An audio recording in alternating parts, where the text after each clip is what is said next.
آل محمد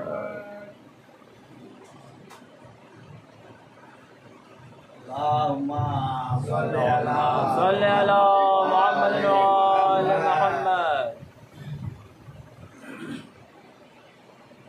رحم الله من قرأ الفاتحة.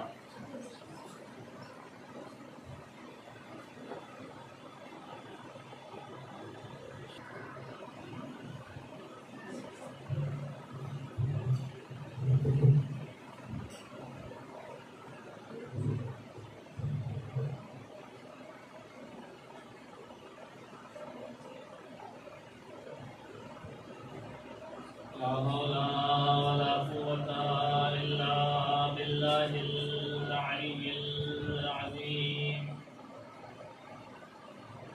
حسبنا الله ونعم الوكيل، نعم المولى ونعم النصير. أعوذ بالله من الشيطان الرجيم. بسم الله الرحمن الرحيم.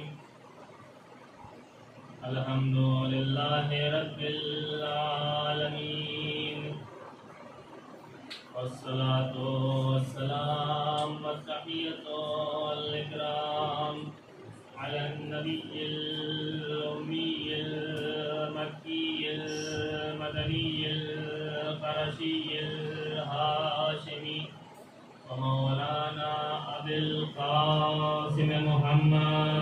اللهم صل على محمد وآل محمد وعلى آله الطيبين الطاهرين المعصومين المظلومين المنتخبين المنتجبين الذين أذهب الله عنهم الرجس وطهرهم تطهيرا.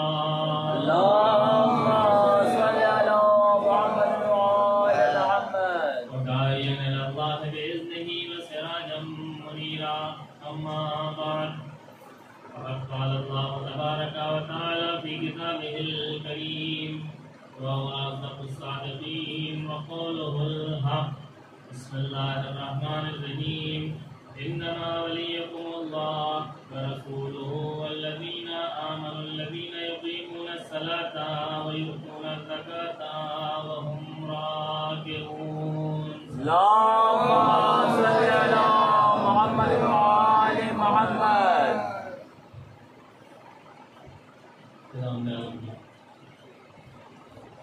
شکر گزار ہوں ایک طویل مدت کے بعد ذکر حسینی کے سب میں صحیح، لیکن مخصوص ایام میں کچھ دنوں آپ کے ہمراہ رہنے کی شرم حاصل کروں. اللهم صل على محمد وآل محمد. بہرحال مجلس ختم ہونے کے ٹائم ہی شروع ہوتی ہے، تو اس میں ظاہر آنے والوں کی بھی خطا ہے.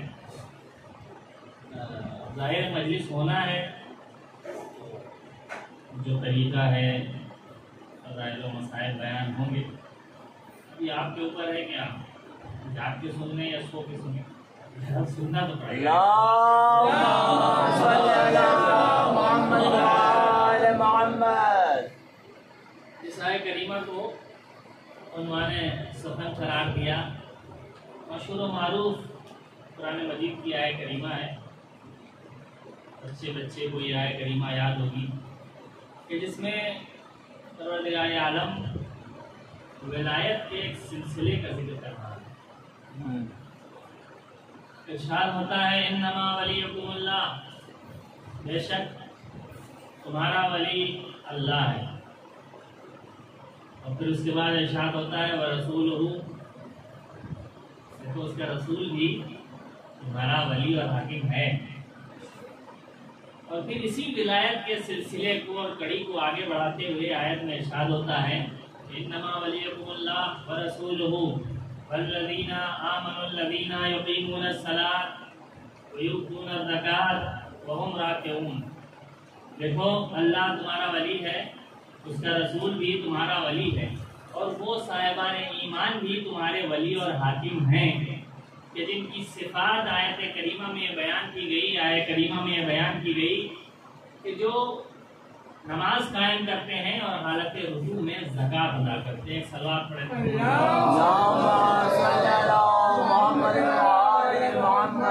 ظاہر ہے اسی آیت کریمہ کے ذیل میں انشاءاللہ گفتگو آگے بڑھے گی. آج جو بات عرض کرنی ہے کہ آپ دیکھیں کہ یہ ولایت میں جو ایک سلسلہ خدا نے بیان کیا ہے کہ تمہارا ولی اللہ ہے, اس کا رسول ہے, اور وہ صاحبان ایمان ہے کہ جن کی صفات بیان کی گئی, تو اس کا غرض اور مقصد کیا ہے؟ کیوں اس سلسلے کو بیان کیا گیا؟ تو اس کا واضح طور اگر ساری باتوں کو سمیٹ کے ایک جملے میں مقصد بیان کیا جائے تو یہ کہا جا سکتا ہے کہ اس کا مقصد صرف اور صرف یہ ہے کہ ان ذوات مقدسہ یا ان اولیاء کے ذریعے تم کمالات کی منزلوں تک پہنچو. یہی مقصد. لہذا اب ہمارا فریضہ کیا ہے کہ ہم ان ذوات مقدسہ کی سیرت کو اپنائیں, رسول اور آل رسول کی سیرت کو اپنائیں, تاکہ ہم کمالات کی منزلوں تک پہنچ سکیں, ہم نجات کی منزلوں تک پہنچ سکیں. بظاہر یوں تو ہماری زندگی کا لمحہ لمحہ پیغمبر کی سیرت اور ان کی پیروی میں بسر ہوتا ہے. ہم تو اگر کسی کتاب کو سر پر رکھتے ہیں, اس کا بوسہ لیتے ہیں, اسے احترام سے سینے پہ رکھتے ہیں, تو صرف اس لیے رکھتے ہیں کہ وہ کتاب قلب پیغمبر پہ نازل ہوئی. ہم تو اگر کسی چیز کا احترام بھی کرتے ہیں تو اس لیے کہ وہ پیغمبر کے صدقے میں ہم تک آئی. ہم اگر حسین کا احترام کرتے ہیں, حسین کے نام کو چومتے ہیں, آنکھوں سے لگاتے ہیں, تو اس لیے کہ حسین اس ذات کا نام ہے جو پیغمبر کے پشت پر سوار ہونے والی ذات ہے. ہم تو اگر کسی کو اپنا مولا بھی مانتے ہیں تو اس لیے مانتے ہیں کہ وہ نبی کے ہاتھوں پہ تھا اور نبی نے ہاتھوں پہ اٹھا کے کہا تو مولا ہو فہذا علی مولا. تو ہماری زندگی کا تو لمحہ لمحہ پیغمبر اکرم کی پیروی میں بظاہر بسر ہوتا ہے. ہر لمحہ ہر سال ہم پیغمبر کی پیروی میں بسر کرنے کی کوشش کرتے ہیں, لیکن ضرورت اس بات کی ہے کہ ہم پیغمبر کی سیرت کو زیادہ سے زیادہ جانیں, رسول اور آل رسول کی سیرت کو زیادہ سے زیادہ جانیں, تاکہ اس سیرت کو جان کر جب ہم اس سیرت کے مطابق قدم آگے بڑھائیں گے تو پھر ہم کمالات کی منزلوں تک آسانی سے پہنچ سکیں. قرآن مجید میں متعدد مقامات پر پیغمبر کی عظمت کو بیان کیا گیا ہے. انہی میں سے ایک آیت اس میں ارشاد ہوتا ہے لَقَدْ جَاءَكُمْ رَسُولٌ مِّنْ أَنفُسِكُمْ عَزِيزٌ عَلَيْهِ مَا عَنِتُّمْ حَرِيصٌ عَلَيْكُمْ بِالْمُؤْمِنِينَ رَءُوفٌ رَحِيمٌ. لَقَدْ جَاءَكُمْ رَسُولٌ, بالتحقیق تمہارے درمیان آ گیا. کون؟ رسول. یعنی ہم اس رسول کو مانتے ہیں کہ جو ادھر سے آیا ہو.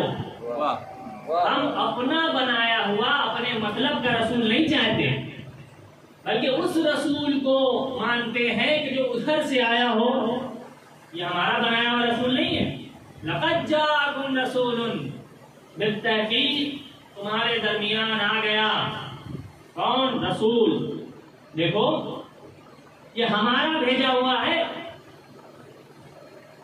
یہ تمہاری طرح خاکی بشر نہیں ہے. کیا بات ہے, سبحان اللہ. بے شک یہ نوری مخلوق ہے. خبردار اسے اپنی طرح نہ سمجھ لینا.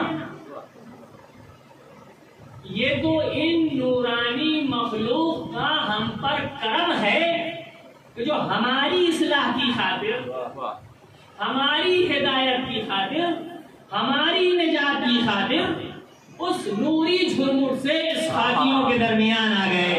ہم خاکیوں کے درمیان آ گئے. اسی لیے شاعر نے کہا اے نور کے پتلے تجھے کیا خاک سے نسبت, احسان تیرا ہے جو زمین پہ اتر آیا. صلوات پڑھنے. سبحان اللہ. یہ نورانی مخلوق کا ہم پر احسان ہے, کرم ہے کہ کہ جو ہماری ہدایت کی خاطر، ہماری نجات کی خاطر ہم خاطیوں کے درمیان آ گئے، ایسوں کے درمیان آ گئے کہ جنہیں قرآن زندہ لاشوں سے تعبیر کرتا ہے. غور کریں آپ، دیکھیے میت دو طرح کی ہوتی ہے. ایک وہ میت جو لیٹی ہو اور ہم اسے احترام سے قبر تک پہنچا دیتے ہیں، لیکن ایک اور میت ہے جسے قرآن نے میت کہا ہے.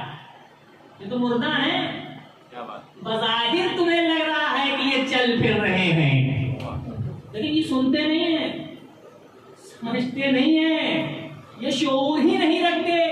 بزم رسول میں بیٹھتے ہیں، جب اٹھتے ہیں تو کونیاں مار کے پوچھتے ہیں ماذا قال آنفا، ابھی رسول کیا کہہ رہے تھے. تو انہیں قرآن نے کہا یہ تو جانور ہیں، بل ہم ازل، اس سے بھی گئے گزرے، اس سے بھی بدتر ہیں. ایسوں کے درمیان توجہ کریں، ایسوں کے درمیان وہ نوری مخلوق آئے اور آ کر کے کمال یہ ہے ان کا کہ ایسوں کے درمیان رہے. کیوں؟ تاکہ انہیں نجات دلایا جا سکے، انہیں کمال کی منزلوں تک پہنچایا جا سکے. یہ ان کا معجزہ ہے، ان کا کمال ہے. لقد جاءکم رسول، بالتحقیق تمہارے درمیان آ گیا کون؟ رسول. من انفسکم، دیکھو یہ جو رسول تمہارے درمیان بھیجا جا رہا ہے یہ تمہیں میں سے ہے. من انفسکم، یہ تمہیں میں سے ہے. اب جیسے ہی قرآن نے یہ کہا تو بعض مسلمانوں نے یہ سمجھا کہ رسول تو ہمارے جیسے ہیں. تو خود وہ کہتے ہیں انا بشر مثلکم، میں تو تمہارے جیسا ایک بشر ہوں، تو ہمارے میں اور نبی میں فرق کیا ہوا؟ وہ تو ہمارے جیسے ہیں. صاحب آپ کے جیسے کیسے ہو؟ دیکھ لیجیے ہماری طرح چلتے ہیں، ہماری طرح پھرتے ہیں، ہماری طرح بیٹھتے ہیں، ہماری طرح کھاتے ہیں، ہماری طرح سوتے جاگتے ہیں، تو وہ ہماری طرح ہے. ہمارے اور رسول میں فرق کیا ہو گیا؟ مشکل یہاں پر ہے کہ آپ قرآن کا مطلب سمجھیں گے کیسے؟ آپ نے تو مفسرین قرآن، حقیقی مفسرین قرآن کا دامن ہی چھوڑ دیا.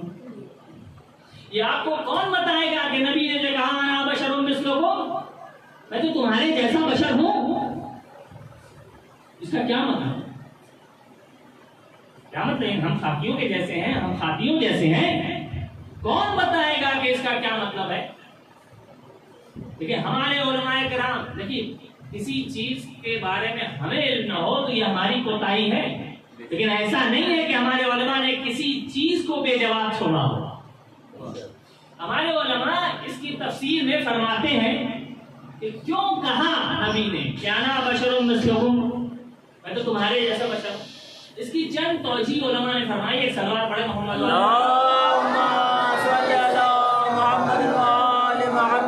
سب سے پہلی توجیہ جو علماء کہتے ہیں کہ نبی نے کہا انا بشر مثلکم، میں تو تمہارے جیسا ایک بشر ہوں. کیا مطلب اس کا؟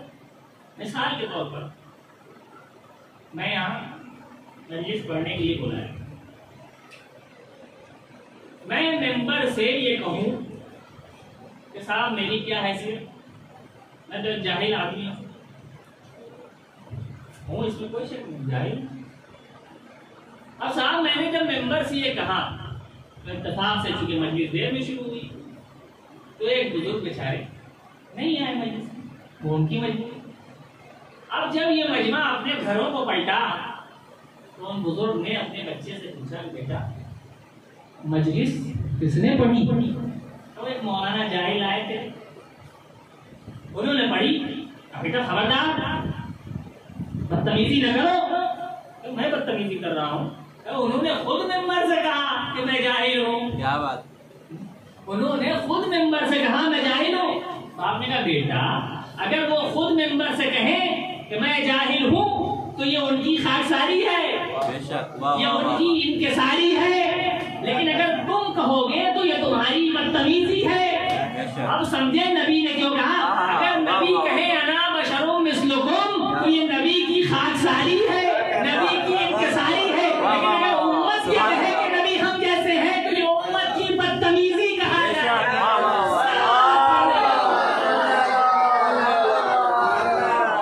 نعرے رسالت، نعرے صلوات،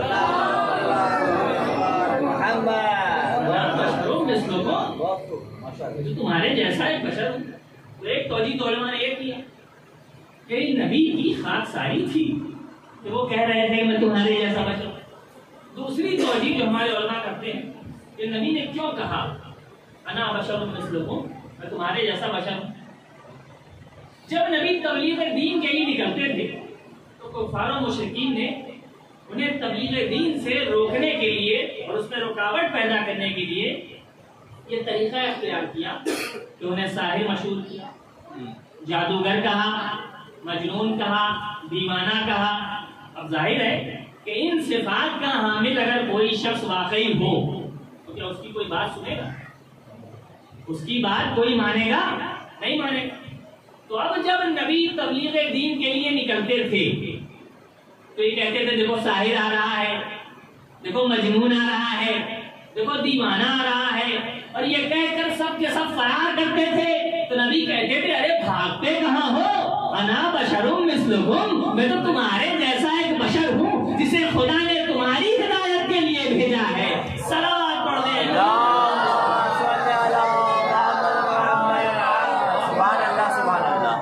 تو یہ دوسری وجہ تھی تو جو علماء نے بیان کی کہ نبی نے کیوں کہا انا بشر مثلکم، میں تمہارے جیسا بشر ہوں.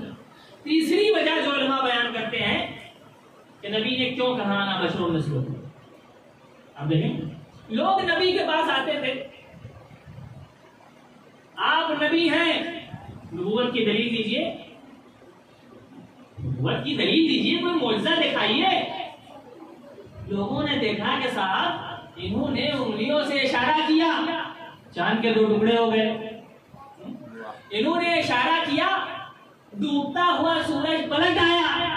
اب جب چاند کے 2 ٹکڑے ہوتے ہوئے دیکھے، ڈوبتے ہوئے سورج کو پلٹتا ہوا دیکھا تو ایک مرتبہ کہنے لگے یہ کوئی معمولی آدمی نہیں لگتا، یہ تو خدا معلوم ہوتا ہے. نبی نے کہا خبردار مجھے خدا نہ کہو، انا بشر مثلکم، ارے میں تو تمہارے جیسا ایک بشر ہوں جسے خدا نے تمہاری ہدایت کے لیے بھیجا ہے.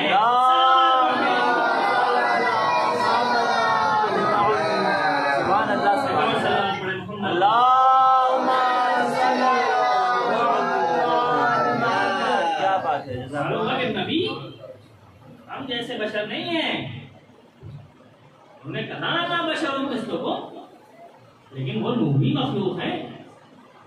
یہ امت نبی کو اپنے جیسا کہنے لگی کہ سب امی ہے.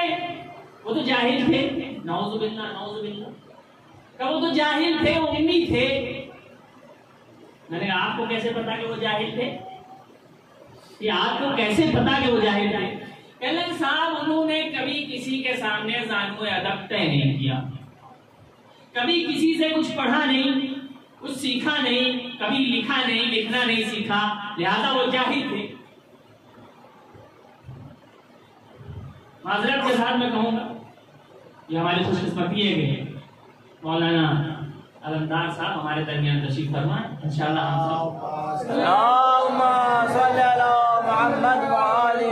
سب ان سے جتنا ممکن ہوگا استفادہ کریں. انہیں مجلس پڑھنے کے لیے یہاں دعوت دے دیا گیا. اب ساری مثال میں اپنے اوپر تو نہیں دوں گا، انہیں مجلس پڑھنے کے لیے دعوت دے دیا گیا. اب جیسے ہی صاحب وہ آج کل تو سوشل میڈیا کا دور ہے، واٹس ایپ پہ چلا کہ صاحب فلاں مولانا مجلس پڑھنے آ رہے ہیں. ایک صاحب کا صاحب خانہ کے پاس فون گیا کہ کس کو بلا لیا؟ فلاں صاحب آ رہے ہیں. کیوں؟ بھیا وہ جاہل آدمی ہے، وہ کوئی جانتے ہی نہیں ہے. بھائی آپ کو کیسے پتا؟ کہنے بچپن سے دیکھا آرا کی گلیوں میں گھوما کرتے تھے، نہ پڑھنا نہ لکھنا نہ اسکول جانا نہ مدرسے جانا، تو وہ جاہل آدمی ہے. کہنے حضور ذرا ہوش کے ناخن لیجئے، بھائی وہ آرا کے رہنے والے جب ہیں ہی نہیں تو آپ کیسے کہہ رہے ہیں کہ بچپن سے وہ گلیوں میں گھوما کرتے تھے؟ اگر آپ کو یہی معلوم کرنا ہے تو وہاں کے لوگوں سے پوچھیے جہاں کے رہنے والے ہیں. ارے نادانو، جب نبی تمہارے درمیان کا ہے ہی نہیں تو تم کیسے فیصلہ کر سکتے ہو کہ یہ پڑھنا نہیں جانتا؟ اگر یہی جاننا ہے تو ان سے معلوم کرو جہاں سے یہ نبی آیا ہے.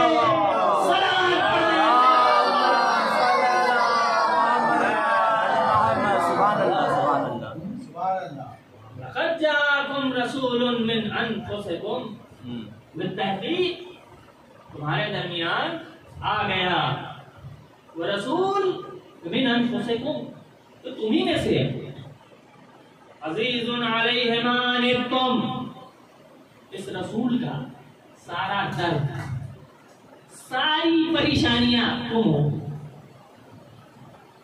تمہاری پریشانیوں سے یہ پریشان ہے. عزیز علیہ ما عنتم، تمہاری پریشانیوں سے پریشان ہے. حریص علیکم، میرا نبی تمہارا حریص اور لالچی ہے. پروردگار تم نے اپنے حبیب کو حریص اور لالچی کہہ دیا. ہمارے یہاں تو حریص کا مطلب ہی کچھ اور ہے، لالچی ہونے کا مطلب ہی کچھ اور ہے، اور تو اپنے حبیب کو، اپنے نبی کو، اپنے رسول کو حریص علیکم، میرا نبی تمہارا حریص اور لالچی. پروردگار تم نے رسول کو حریص اور لالچی کہہ دیا. اور جب نہیں قدرت آواز دے کہ اگر میں اپنے حبیب کو، اپنے رسول کو حریص کہہ رہا ہوں تو تمہارے لیے لمحے فکریہ ہے، تو غور کرنے کا مقام ہے. اچھا میرا آپ سے سوال، یہ حرص اور لالچ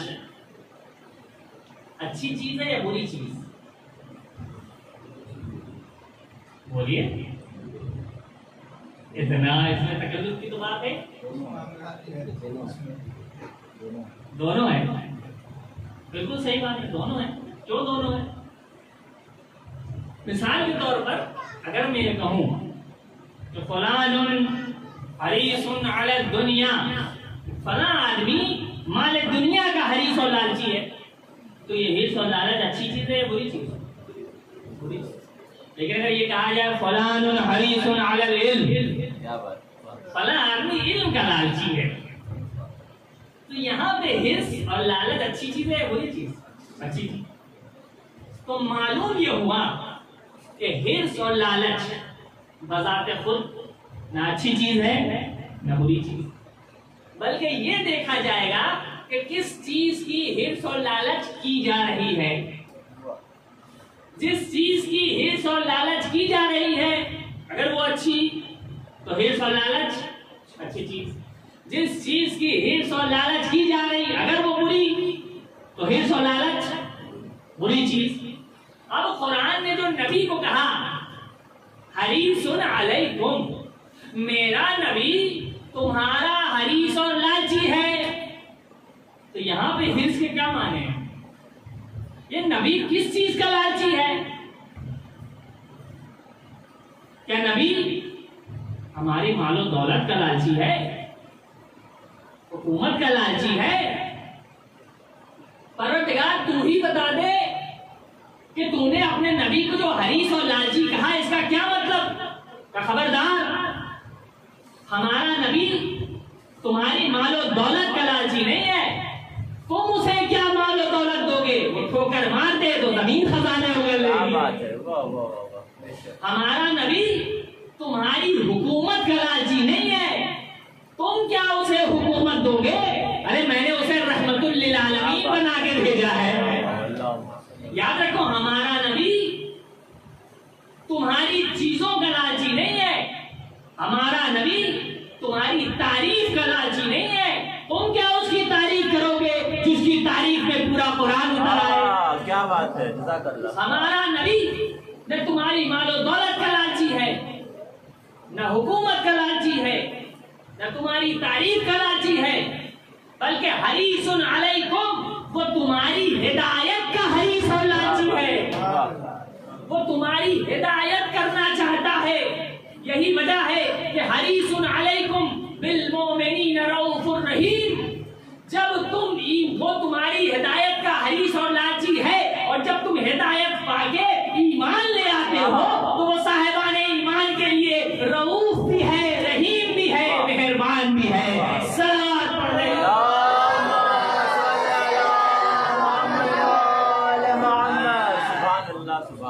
میرا نبی، اگر تمہاری ہدایت کا حریص ہے، اگر تم اس کی ہدایت پا کر ایمان لے آؤ تو پھر وہ تمہارے لیے رؤوف ہے، مہربان ہے، رحیم ہے۔ یہ نبی جسے ہم نے تمہارے درمیان بھیجا تاکہ تمہاری ہدایت ہو سکے، تم راہ نجات پا سکے۔ اب دیکھیں یہ ائمہ طاہرین علیہ السلام ہیں، جو ہمارے لیے ذریعہ نجات ہے۔ ظاہر وقت نہیں ہے کہ میں زیادہ تفصیل میں جاؤں۔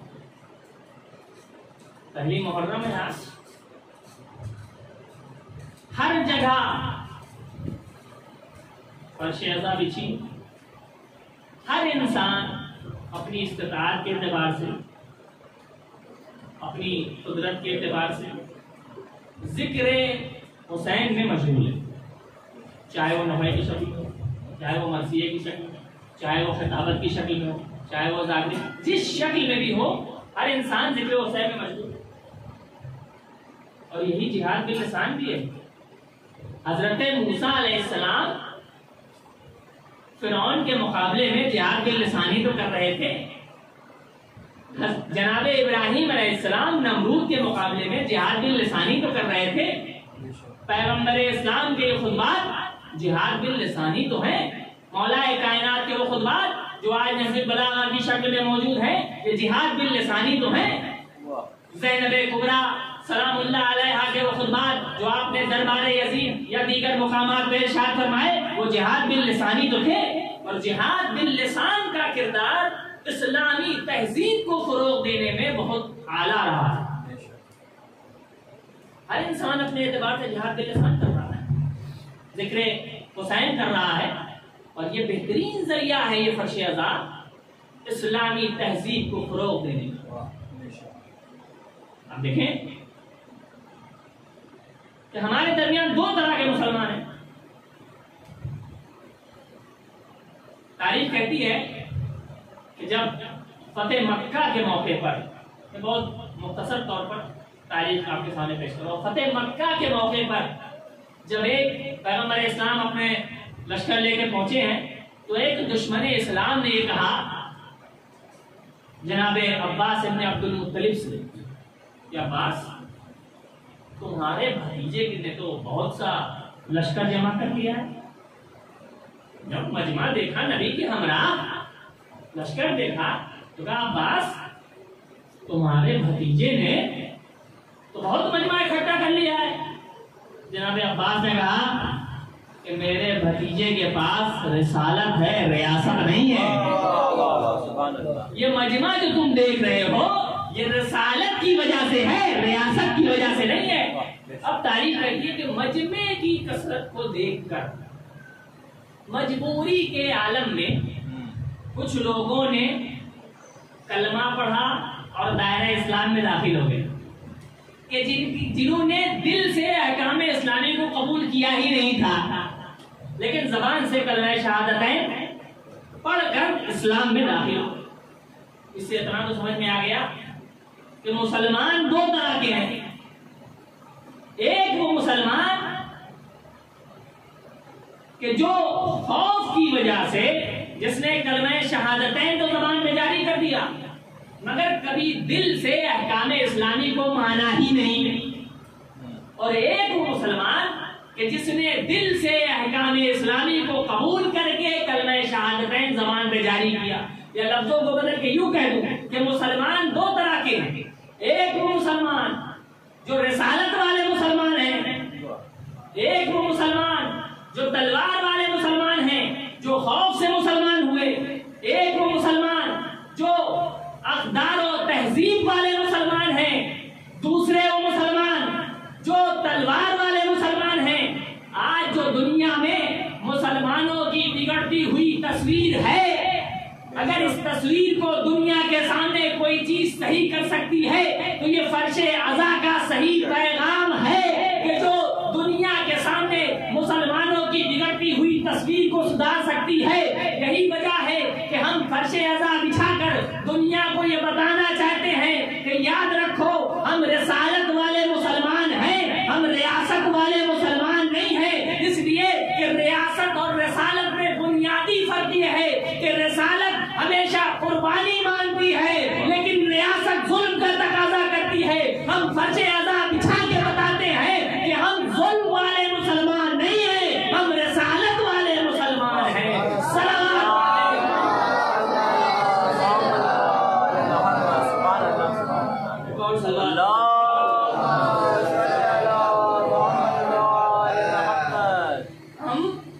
ریاست والے مسلمان نہیں ہیں, ہم رسالت والے مسلمان ہیں.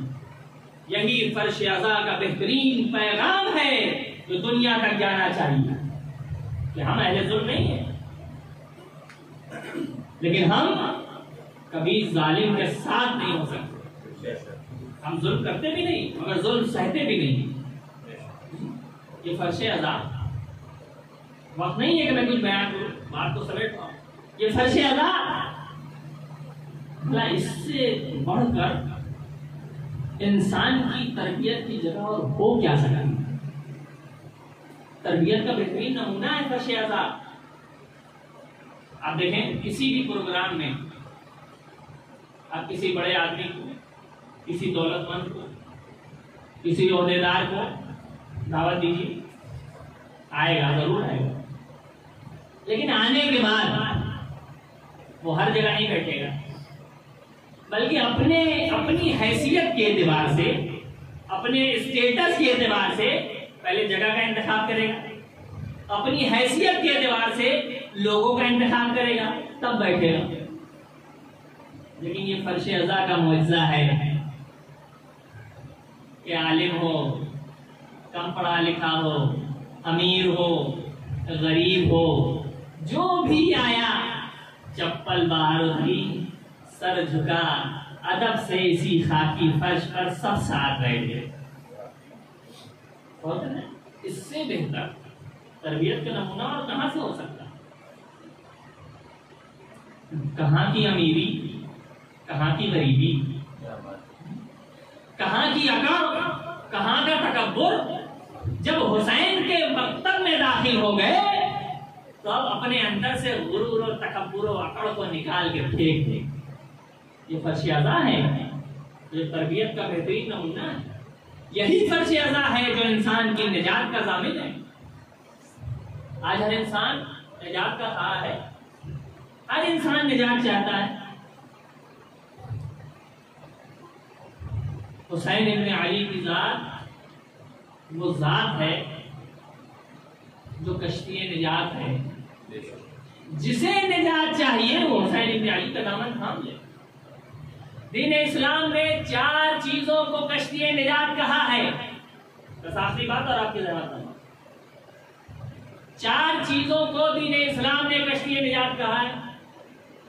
پہلی کشتی نجات کے جسے قرآن نے کشتی نجات کہا وہ کیا ہے؟ جناب نوح علیہ السلام کی کشتی. تو قرآن میں ارشاد ہوتا ہے وَاصْنَعِ الْفُلْكَ بِأَعْيُنِنَا, اے نوح ہماری نگاہوں کے سامنے کشتی بناؤ. جناب نوح علیہ السلام نے کشتی بنایا, سارا واقعہ آپ جانتے ہیں. جب طوفان نوح آیا تو جو لوگ اس کشتی پہ سوار ہوئے وہ نجات پا گئے. کشتی نجات اسی لیے تو کہا گیا. کتنے لوگوں کو جناب نوح کی کشتی نے نجات دیا؟ کتنے لوگوں کو نجات دیا؟ صرف اور صرف 80 لوگوں کو. جو اس کشتی میں سوار ہوئے تھے صرف اور صرف 80 لوگوں کو جناب نوح کی کشتی نے نجات عطا کیا. تو وہ پہلی کشتی نجات کشتی نوح. دوسری کشتی نجات پھر اس کے لیے قرآن نے کہا کہ جناب لقمان نے اپنے بیٹے کو نصیحت کرتے ہوئے کہا یا بنیا ان الدنیا بحر عمیق, اے میرے بیٹے یہ دنیا بہت گہرا سمندر ہے. قد غرق فیہا عالم کثیر, نہ جانے کتنے عالم اس میں غرق ہو گئے، ڈوب گئے۔ اے میرے بیٹے، اگر تم چاہتے ہو کہ اس دنیا کے گہرے سمندر میں ڈوبنے سے بچ سکو تو اپنے لیے تقوی کی ایک کشتی بنا لو، اپنے لیے تقوی کی پرہیزگاری کی ایک کشتی بنا لو کہ جس پر سوار ہو جاؤ تاکہ دنیا کے اس سمندر میں غرق ہونے اور ڈوبنے سے بچ سکو۔ تو تیسری کشتی نجات کیا ہے؟ جسے کشتی نجات کہا اسلام نے، وہ تقوی و پرہیزگاری کی کشتی ہے۔ تیسری کشتی نجات کہ جس کے لیے خود پیغمبر اکرم حضرت محمد مصطفیٰ صلی اللہ علیہ وسلم نے فرمایا مثل اہل بیتی کمثل سفینۃ نوح من رکبها نجا ومن تخلف عنها فغرق وهوى۔ دیکھو میرے اہل بیت کی مثال کشتی نوح کی ہے، جو اس پر سوار ہو گیا وہ نجات پا گیا، اور جس نے ان کی مخالفت کیا وہ ہلاک ہوا، غرق ہوا۔ تو تیسری کشتی نجات اہل البیت علیہم الصلوۃ والسلام۔ چوتھی کشتی نجات جسے اسلام نے کشتی نجات کہا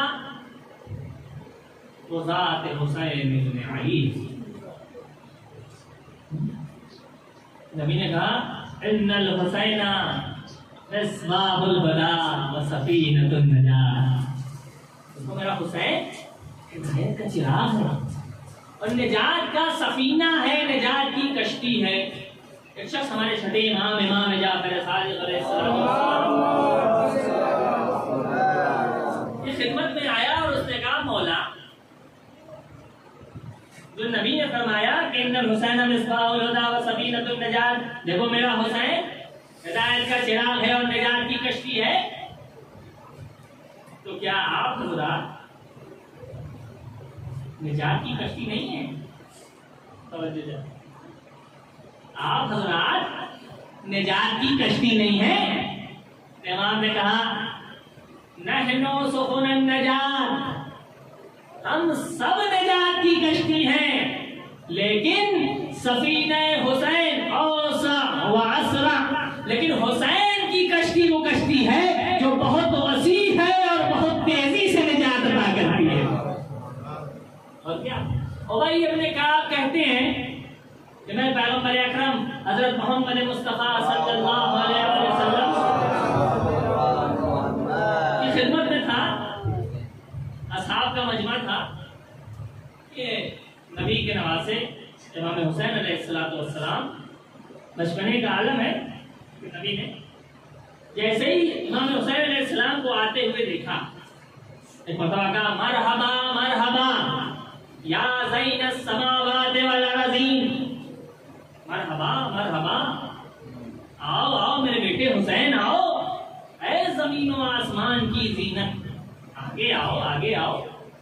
ایک مرتبہ ابی ابن کعب کہتے ہیں میں نے حیرت سے ہاتھوں کو جوڑا، یا نبی اللہ، کیا آپ کے ہوتے ہوئے کوئی آسمان اور زمین کی زینت ہو سکتا ہے؟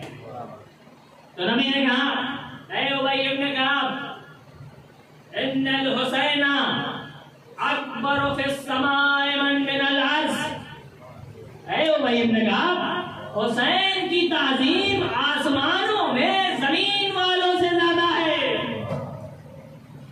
پھر نبی کہتے ہیں ابی ابن کعب انہ لمکتوب عن یمین العرش، یاد رکھو آسمان کے داہنی جانب لکھا ہوا ہے ان الحسین مصباح الہدی و سفینۃ النجات، بے شک حسین ہدایت کے چراغ ہیں اور نجات کی کشتی ہیں۔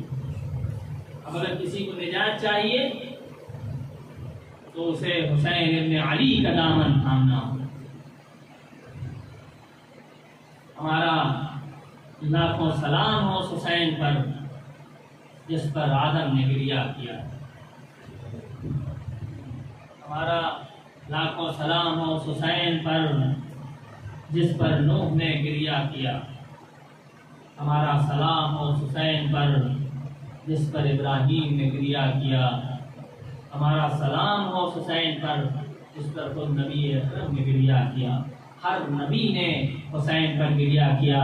جناب آدم نے بارگاہ خداوندی میں عرض کیا پروردگار جب پنجتن کا نام میں لیتا ہوں تو معبود جب 4 نام لیتا ہوں تو ہمارے دل کو سرور اور خوشی اور مسرت حاصل ہوتی ہے۔ جب میں محمد، علی، فاطمہ، حسن کا نام لیتا ہوں تو ہمارے دل میں سرور اور خوشی کی ایک کیفیت پیدا ہوتی ہے، لیکن معبود جیسے ہی حسین کا نام لیتا ہوں نہ جانے کیوں ہمارا دل غمگین ہو جاتا ہے، آنکھوں میں آنسو بھر آتے ہیں۔ ایک مرتبہ آواز آئی آدم نبی کا یہ نواسا کربلا کی تپتی ریتی پر 3 دن کا بھوکا و پیاسا ذبح کیا جائے گا۔ آزادارو ہر نبی نے حسین پر گریہ کیا، ہر امام نے حسین پر گریہ کیا۔ روایت کہتی ہے کہ جب ہمارے چھٹے امام کہ جس گلی میں مدینے میں گھر تھا جب 29 ذی الحجہ جاتی تھی تو اس گھر کی طرف لوگوں کی آمد و رفت زیادہ ہو جاتی تھی۔ جب لوگ پوچھتے تھے کہ آخر کیا وجہ ہے کہ آج اس گلی میں لوگوں کی آمد و رفت زیادہ ہے تو کہتے تھے کہ آج 29 تاریخ ہے، ہم اس لیے اس گلی میں جاتے ہیں کہ اگر اس گھر سے رونے کی آواز بلند ہو جائے تو ہم سمجھ جاتے ہیں کہ محرم کا چاند نمودار ہو گیا۔ امام فرش عزا، امام کے گھر میں فرش عزا بچ گئی، امام نے گریہ کرنا شروع کیا، امام کے گھر والوں نے گریہ کرنا شروع کیا۔ جو آتا تھا امام کہتے تھے منبر پہ جاؤ میرے جد کا کچھ مرثیہ پڑھ کر سناؤ۔ آزادارو ہر امام نے حسین کی عزاداری کا اہتمام کیا ہے۔ 7ویں امام نے وصیت کیا کہ میرے مال کا کچھ حصہ حسین کی عزاداری کے لیے وقف کر دیا جائے۔ 4تھے امام 40 سال تک حسین پر گریہ کرتے رہے، 7ویں امام گریہ کرتے رہے، 8ویں امام حسین پر روتے رہے، یہاں تک کہ ایک دن دل خزائی 8ویں امام کی خدمت میں آ گئے۔ مولا میرے آپ کے جد کی خاطر مرثیہ کہا ہے۔ امام نے منبر لگوایا، درمیان میں پردہ حائل کروایا، ایک طرف گھر کی خواتین کو بلایا، ٹیبل سے کہا ٹیبل ارے منبر پہ جاؤ میرے جد کا مرثیہ پڑھ کے سناؤ۔ عزادارو ٹیبل منبر پہ گئے، ٹیبل نے مرثیہ پڑھنا شروع کیا۔ یا فاتی قومی وابنت الخیر فندبی، اے فاطمہ زہرا اے بہترین مخلوق کی بیٹی، ارے جنت البقیع چھوڑیے، ارے کربلا میں آ جائیے، اے فاطمہ زہرا ارے جنت البقیع چھوڑیے، کربلا میں آئیے، ارے کربلا کی سرزمین پر آسمان سے چاند اتر رہے ہیں، اے فاطمہ ارے جنت البقیع چھوڑیے، ارے کربلا میں آئیے، کربلا میں آسمان سے تارے ٹوٹ کر گر رہے ہیں، اے فاطمہ زہرا ارے جنت البقیع چھوڑیے، ارے کربلا میں آ کے دیکھیے کہیں آپ کا پوتا علی اکبر ارے ایڑیاں رگڑ رہا ہے، اے فاطمہ زہرا ارے جنت البقیع چھوڑیے، ارے کربلا میں کہیں آپ کے پوتے قاسم پر گھوڑے دوڑائے جا رہے ہیں۔ آزادارو ایک مرتبہ دے مل کر اے فاطمہ زہرا ارے جب کربلا کے سارے مناظر پہ رو چکے تو ذرا اس نشیب کی طرف آئیے جہاں آپ کا لال حسین ارے ذوالجناح سے زمین کربلا پہ آ رہا ہوگا۔ جیسے ہی ٹیبل نے شعر پڑھا تو امام رضا نے کہا اے ٹیبل ارے اس میں ایک شعر اور اضافہ کر دو، اے فاطمہ زہرا ارے جب کربلا کے سارے مناظر پہ رو چکے تو ذرا خراسان میں آ کر اپنے لال پر آنسو بہا لیجیے گا۔ ٹیبل نے ہاتھوں کو جوڑا، آقا مجھے نہیں معلوم کہ خراسان میں ارے فاطمہ کے کس لال کی، فاطمہ کی کس فرزند کی قبر ہے۔ ایک مرتبہ امام نے کہا اے ٹیبل ارے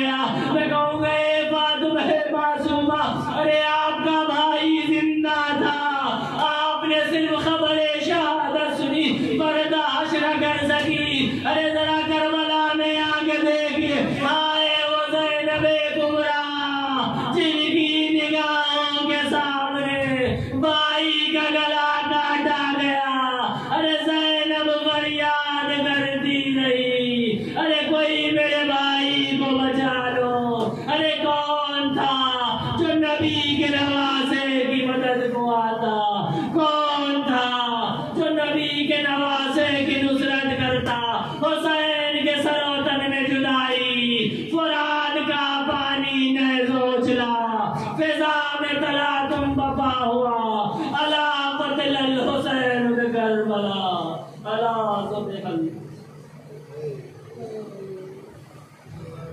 انا للہ وإنا إليه راجعون ضم قضائه وتسليما لأمره إنا لله وإنا إليه راجعون